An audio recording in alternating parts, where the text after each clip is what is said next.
The Secret of Chimneys by Agatha Christie. Chapter 6. The Gentle Art of Blackmail. It was exactly 5 minutes to 4 when Virginia Revel, rendered punctual by a healthy curiosity, returned to the house in Pont Street. She opened the door with her latchkey and stepped into the hall, to be immediately confronted by the impassive Chilvers. "I beg pardon, ma'am, but a person has called to see you." For the moment, Virginia did not pay attention to the subtle phraseology whereby Chilvers cloaked his meaning. "Mr. Lomax? Where is he? In the drawing-room?" No, ma'am, not Mr. Lomax." Chilvers' tone was faintly reproachful.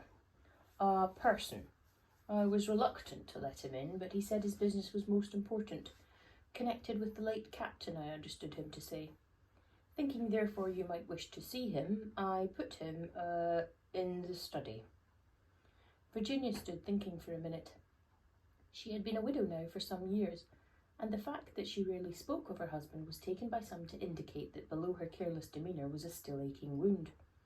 By others it was taken to mean the exact opposite, that Virginia never really cared for Tim Revel, and that she found it insincere to profess a grief she did not feel. "I should have mentioned, ma'am," continued Chilvers, "that the man appears to be some kind of foreigner."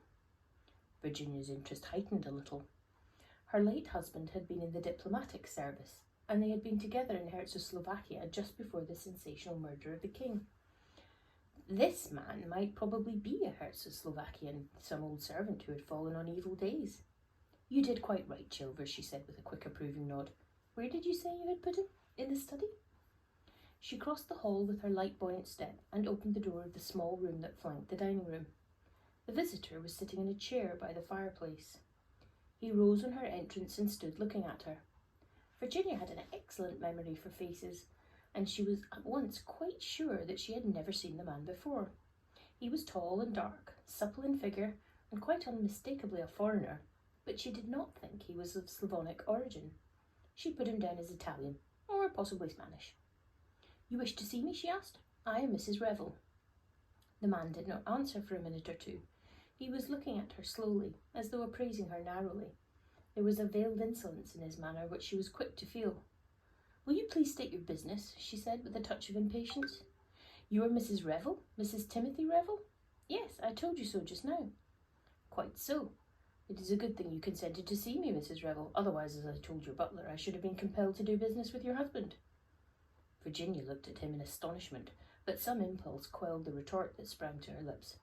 She contented herself by remarking dryly, "You might have some difficulty in doing that." "I think not. I am very persistent. But I will come to the point. Perhaps you recognize this?" He flourished something in his hand. Virginia looked at it without much interest.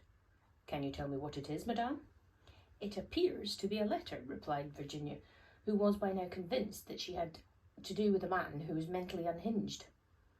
"And perhaps you know to whom it is addressed?" said the man significantly, holding it out to her. "I can read," Virginia informed him pleasantly. "It is addressed to a Captain O'Neill at Rue de Cornell, number 15, Paris." The man seemed to search her face hungrily for something he did not find. "Will you read it, please?" Virginia took the letter from him, drew out the enclosure and glanced at it, but almost immediately she stiffened and held it out to him again. "This is a private letter, certainly not meant for my eyes." The man laughed sardonically. "I congratulate you, Mrs. Revel, on your admirable acting. You play your part to perfection. Nonetheless, I think you will hardly be able to deny the signature." "The signature?" Virginia turned the letter over and was struck dumb with astonishment. The signature, written in delicate slanting hand, was Virginia Revel. Checking the exclamation of astonishment that rose to her lips, she turned again to the beginning of the letter and deliberately read the whole thing through. Then she stood a minute lost in thought. The nature of the letter made it clear enough what was in prospect. "Well, madame," said the man, "that is your name, is it not?" "Oh, yes," said Virginia, "it's my name." "But not my handwriting," she might have added. Instead, she turned a dazzling smile upon her visitor. "Supposing," she said sweetly, "we sit down and talk it over." He was puzzled. Not so had he expected her to behave. His instinct told him she was not afraid of him. "First of all, I should like to know how you found me out." That was easy. He took from his pocket a page torn from an illustrated paper and handed it to her. Anthony Cade would have recognised it. She gave it back to him with a thoughtful little frown. "I see," she said. "It was very easy. Of course you understand, Mrs. Revel, that is not the only letter. There are others." "Dear me," said Virginia, "I seem to have been frightfully indiscreet." Again she could see her light tone puzzled him. She was by now thoroughly enjoying herself. "At any rate," she said, smiling sweetly at him, "it's very kind of you to call and give them back to me." There was a pause as he cleared his throat. "I am a poor man, Mrs. Revel," he said at last, with a good deal of significance in his manner. "As such you will doubtless find it easier to enter the kingdom of heaven, or so I have always heard." "I cannot afford to let these letters for nothing."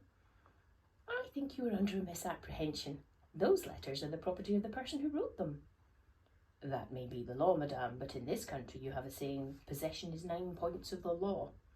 And in any case, are you prepared to invoke the aid of the law?" "The law is a severe one for blackmailers," Virginia reminded him. "Come, Mrs. Revel, I am not quite a fool. I have read these letters, the letters of a woman to her lover, one and all breathing dread of discovery by her husband. Do you want me to take them to your husband?" "You have overlooked one possibility. Those letters were written some years ago. Supposing that since then I have become a widow."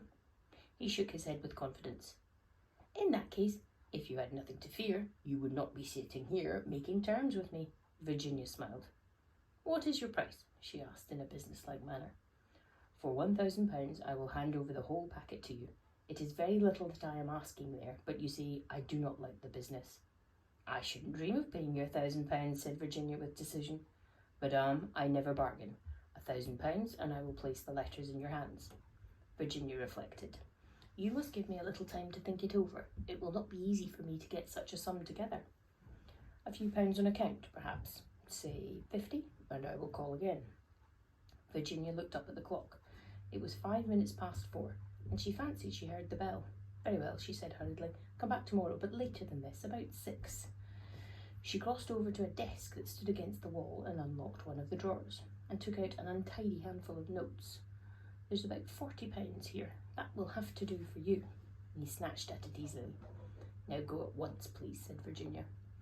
He left the room obediently enough. Through the open door, Virginia caught a glimpse of George Lomax in the hall, just being ushered upstairs by Chilvers. As the front door closed, Virginia called to him. "Come in here, George. Chilvers, bring us in tea, will you please?" She flung open both windows, and George Lomax came into the room to find her standing erect with dancing eyes and wind-blown hair. "I'll shut them in a minute, George, but I felt the room ought to be aired. Did you fall over the blackmailer in the hall?" "The what?" "Blackmailer, George. Blackmailer. Blackmailer. One who blackmails." "My dear Virginia, you can't be serious." "Oh, but I am, George. Who did he come to blackmail?" "Me, George." "Virginia, what have you been doing?" "Well, just for once, as it happens, I haven't been doing anything. The good gentleman mistook me for someone else." "You rang up the police, I suppose?" "No, I didn't." "I suppose you think I ought to have done so?"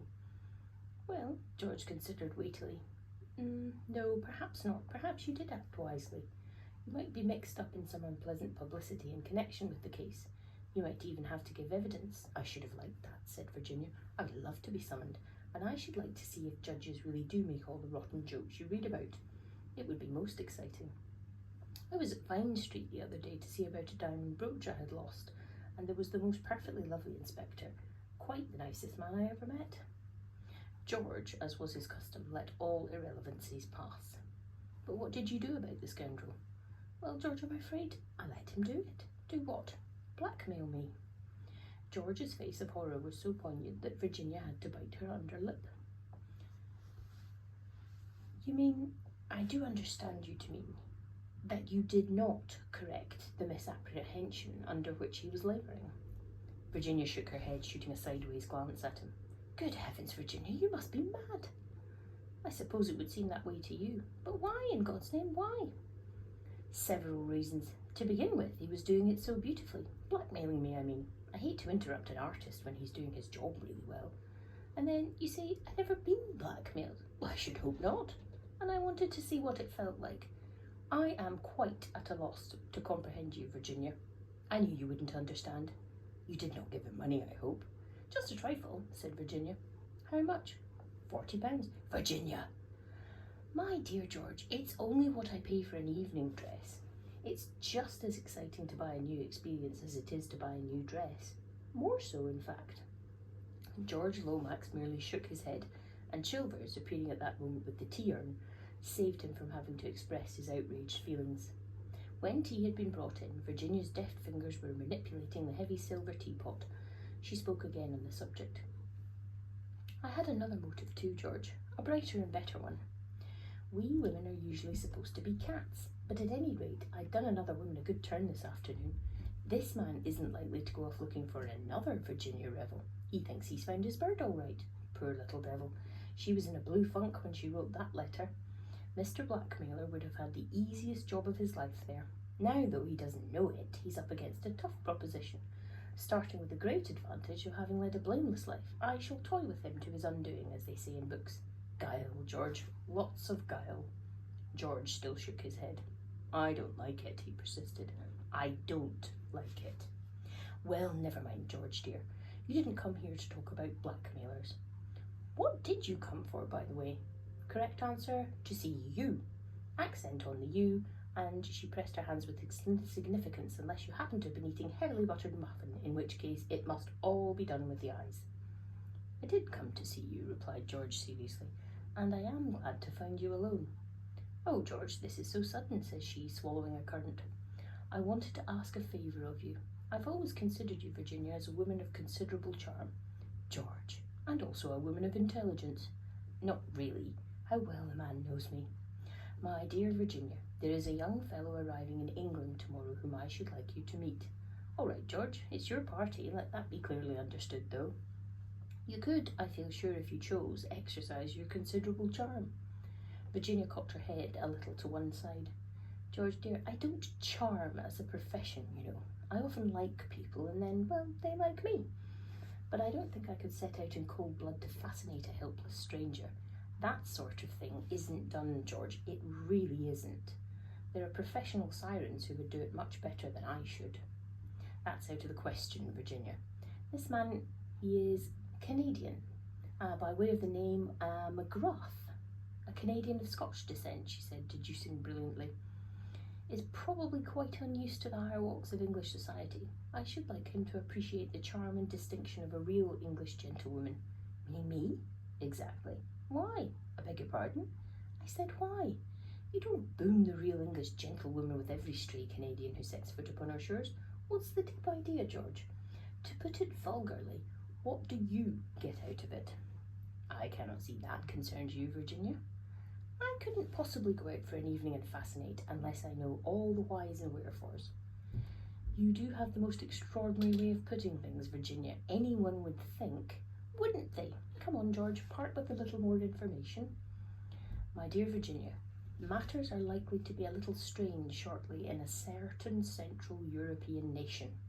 It is important, for reasons which are immaterial, that this Mr. McGrath should be brought to realise that the restoring of the monarchy in Czechoslovakia is imperative to the peace of Europe. The part about the peace of Europe is all bosh, said Virginia calmly. I'm all for monarchies every time, especially for a picturesque people like the Czechoslovakians.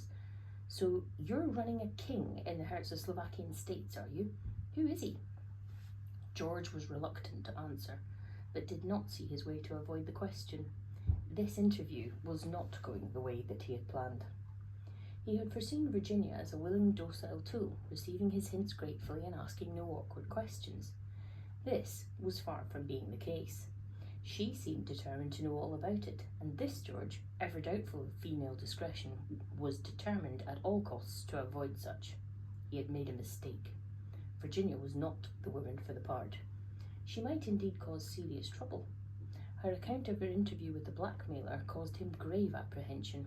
A most undependable creature, with no idea of treating serious matters seriously. Prince Michael Oblovovich, he said, as Virginia was obviously waiting for the answer to her question. But please let that go no further. Oh, don't be absurd, George. There are all sorts of hints in the papers already, and articles cracking up the Oblovovich dynasty and talking about the murderers Nicholas IV, as though he were a cross between a saint and a hero instead of a stupid little man besotted by a third-rate actress. George winced. He was more than ever convinced that he had made a mistake in enlisting Virginia's aid. He must stave her off quickly.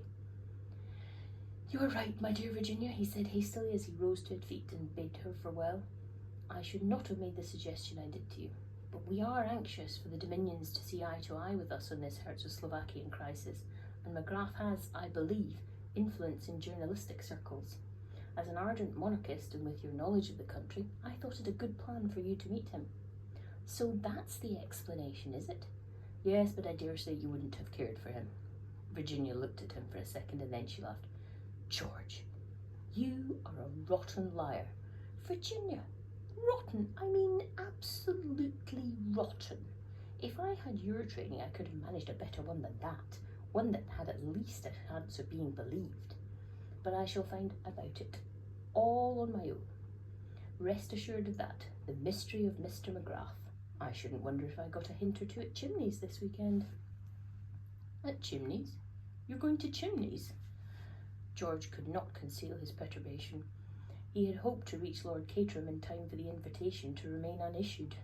"Bundle rang up and asked me this morning." George made a last effort. "Rather a dull party, I believe. Hardly your line, Virginia." "My poor George, why didn't you tell me the truth and trust me? It's still not too late." George took her hand and dropped it again limply. "I have told you the truth," he said coldly, and he said it without a blush. "That's a better one," said Virginia approvingly. "It's still not good enough, though. Cheer up, George. I shall be at Chimneys all right, exerting my considerable charm, as you put it. Life has suddenly become very much more amusing. First a blackmailer, then George in diplomatic difficulties. Will he tell all to the beautiful woman who asks for his confidence so pathetically? No, he will reveal nothing until the last chapter.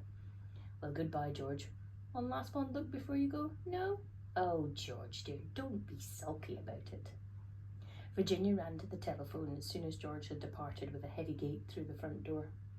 She obtained the number she required and asked to speak to Lady Eileen Brent. "Is that you, Bundle? I'm coming to Chimneys all right. Tomorrow." "What? Bore me? No, it won't. Bundle, wild horses wouldn't keep me away. So there."